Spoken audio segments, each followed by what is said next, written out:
Leani Whiz-All-Tricks stood with her back to the door, desperately pouring as much of her mana into her spell, desperately hoping that her ritual would finish before a raider found her, desperately praying that the gods would allow her to complete her task and help her people turn the tide of this war.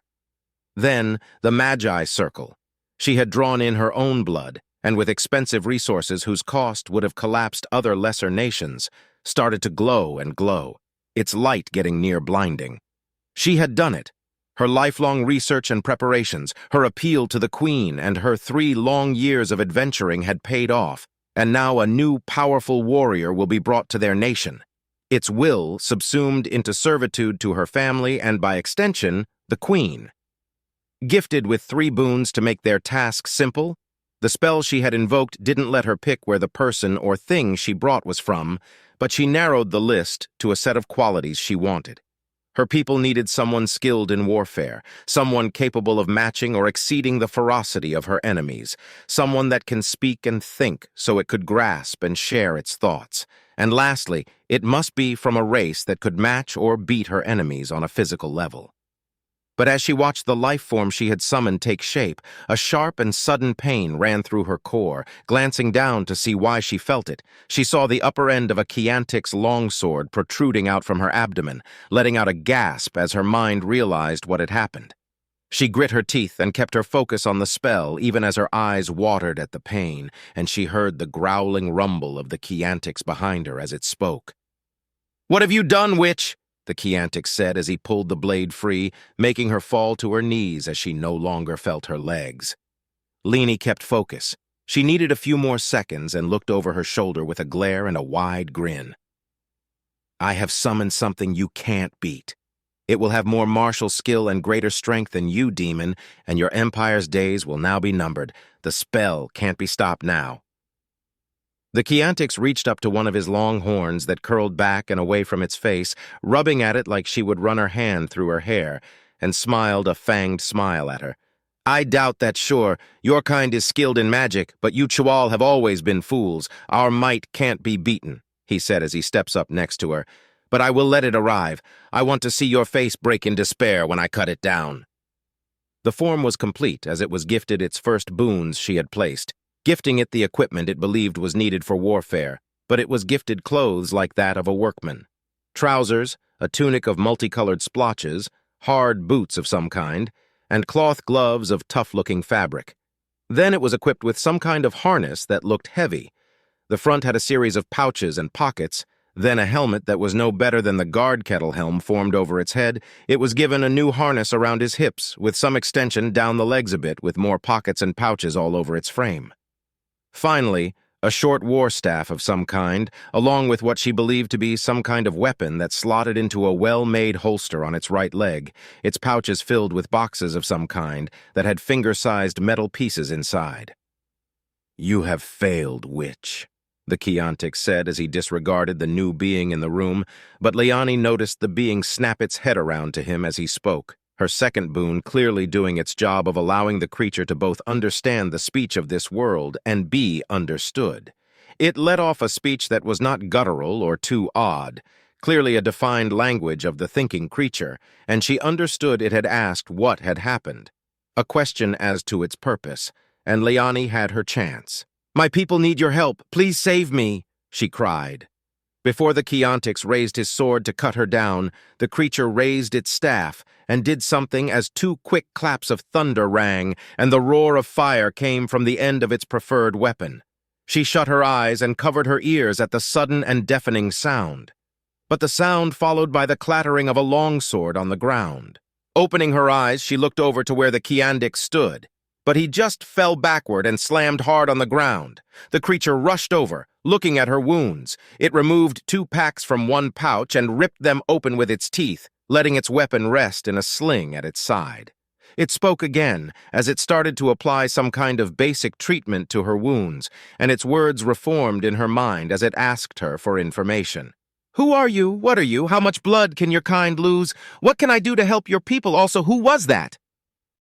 She felt a bit off as the bandages it had placed were tight against her skin. She took the chance to study this entity she had summoned. It was a biped like most thinking races in this world, but it was very different. Its skin was tan and looked soft, with no scales or plates. Its eyes were a simple green, but had no mana coursing on the edges.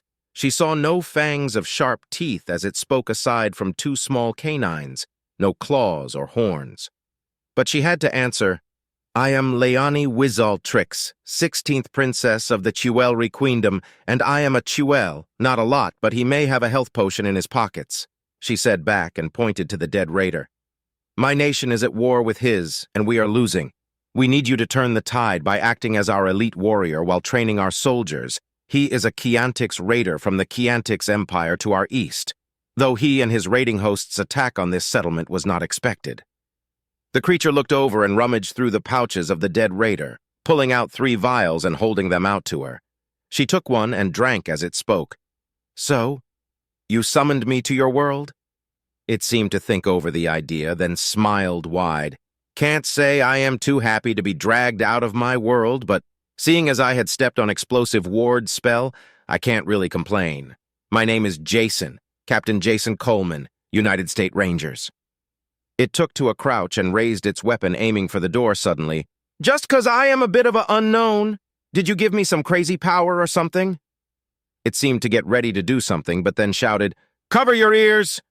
She did so quickly as she turned a bit while the potion did its job, and saw as he dispatched 5 more Chiantix that were rushing in. Each seemed to suddenly fall over as something poked holes into their armor or helmets at the same time as more thunderclaps rang. She stared in awe for a second. Then, as nothing else seemed to try to get in, she answered the creature's question. "Well, I did modify the spell to allow you to create any and all forms of weaponry and armor from your world," she said back, then looked up at it. The formerly calm and battle-ready visage it had given broke as its mind pieced together what she had said. Some kind of internal conflict over what she had done, maybe. Or perhaps it was in shock at the implications of her modifications. It turned its head slowly and looked at her. "What? All of them?" it asked in what she believed to be a shocked tone. And she nodded slowly, hoping the gesture was the same for his people, and noticed the creature grin like a devil hound while its eyes went wide before it spoke again. "This will be over sooner than I can train people, but I am here to stay. Tell me how his people are executing this war." Leani's natural instincts suddenly screamed to life that she had never felt before. This creature was like some monster to her primal mind, and she wasn't sure what would happen if she told it all that the Chiantix's different misdeeds throughout the war, and her blood felt cold as she spoke. "They have enslaved anyone they don't kill. If you are lucky, you will be sent to a farm to toil for the rest of your days. If not, you would pray that whichever house or master that buys you was on the calmer side of morality, as all you can look forward to is pain and torture.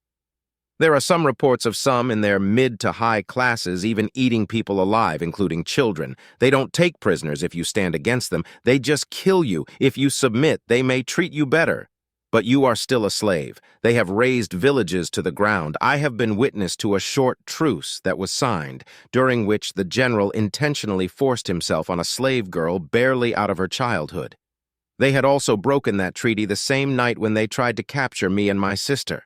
They use spells without discretion to those it will harm, actively poison water supplies, and have on more than one occasion launched full-on invasions into our neighbors' nations while wearing our equipment and heraldry." The creature's grin grew wider, then shifted to a calm that unsettled her. A look like it was some twisted and foul entity forged to kill and kill alone. And she questioned herself on if she had made a mistake as it changed its short staff for a different one that was attached to an oversized backpack by a long belt, as it got up and loudly declared, "Thank God Geneva is on Earth because now I don't need to hold back against them," before kicking the door open and activating whatever foul magic its weapons employed. The sound that followed haunted her even to this day. It was a short and sudden burst, followed by the sounds of small thunderclaps that turned whoever it pointed its weapon to into small piles of viscera. Brrt, brrt, brrt.